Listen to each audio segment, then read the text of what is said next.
Bismillahirrahmanirrahim. Assalamu alaikum wa rahmatullahi wa barakatuh.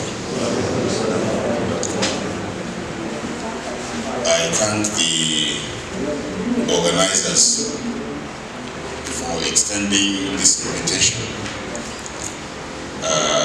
to me, and I congratulate the participants of this program, which is capacity strengthening for imams and scholars. I will mention certain things, and I'm happy that some of you are jotting and getting points. Maybe that you will take me up later and ask some questions. But I want you to pardon me in case I mention certain things that are not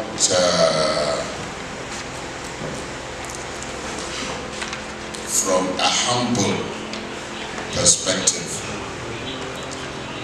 But they are not self-praise, they are Allah's making. When we came to Abuja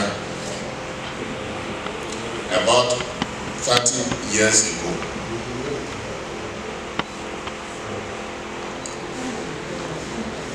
there were very few scholars in Abuja then. When I say few, I mean very few, because ill-educated as we were, inexperienced in scholarship as we were the scholars. We were the ones participating, presenting lectures in public functions, on radio, television. Social media was non-existent then.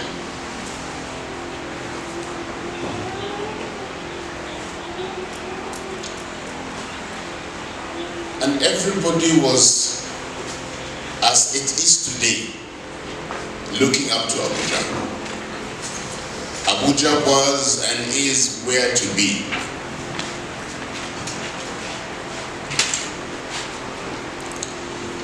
In that position, everywhere you went, people knew you.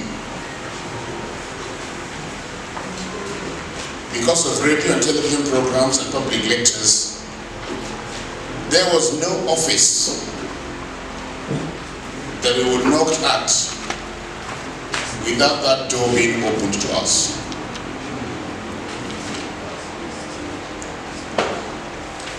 There was a lot of opportunities, or there were a lot of opportunities. Coupled with the fact that I became the first translator at the National Mosque in Abuja, translating the Arabic khutbah to English. So you can say from IBB, the military president, up to General Muhammad Buhari, before he now created his own Jumaat mosque at the State House for reasons that the handlers and security details saw fit, which is okay, provided His Eminence has given his permission for that mosque to be open. This is on a lighter note. All the presidents and their vice that were Muslims that prayed at the National Mosque, together with their ministers and permanent secretaries and directors, hardly would any not know or recognize or mention Abubakar Siddeeq by name. I said it's not self-praise, but I have a point to make. That is why I'm relating this. I have never mentioned this in any public function, but Al-Habibiyyah is home. I can speak freely.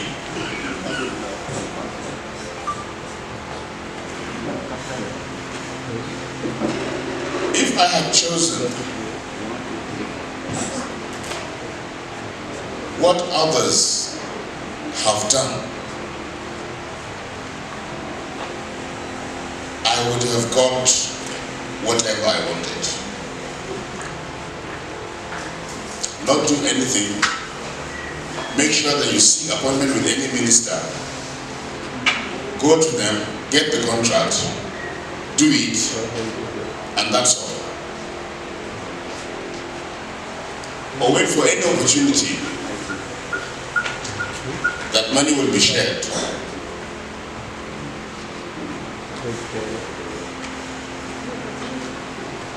Some of the people that we were together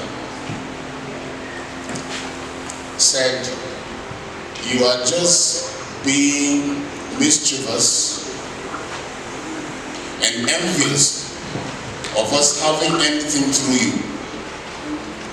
Otherwise, at the time when everybody is getting contracts from people that are less known than you are, why can't you go and get this thing so that we can all share?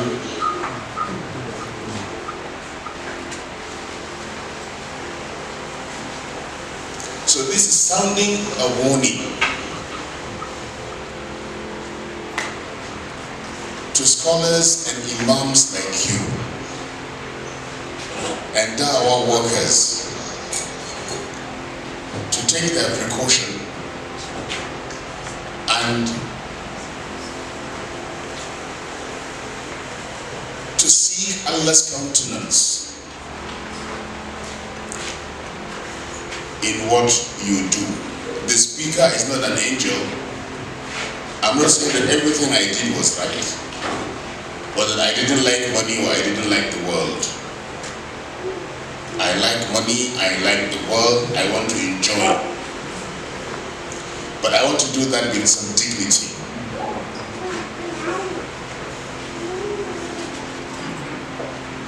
We started the first Tahfiz al-Quran in Abuja, where we brought scholars from all over this country that memorized the book.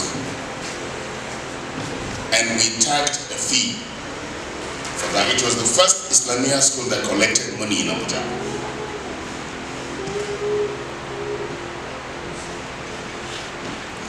We had another program within that school that accommodated students from other schools during vacations. We call it vocational training or vocational course.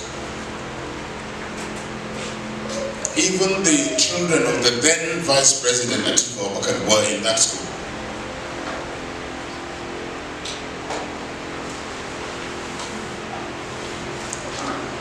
That was how we started.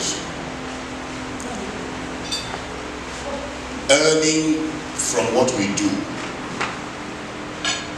Not contracts, but trying to create something that will bring in survival for both the scholars and the proprietors of the school. But then there was no kidnapping. We didn't kidnap any child from that school. I mean, with dua and concern for the parents of Hanifa.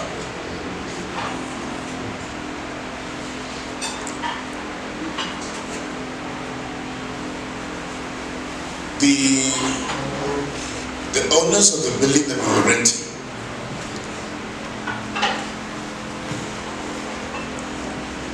now suddenly said they wanted to start their own school.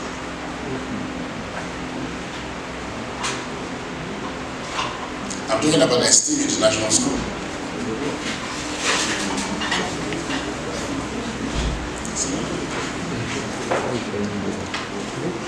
Most of what I'm saying, this brother will bear me witness.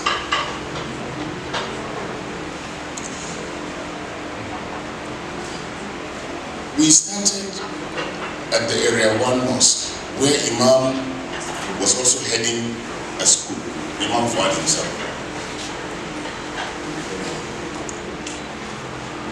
The authorities of that mosque at that time said we were trying to take over the mosque.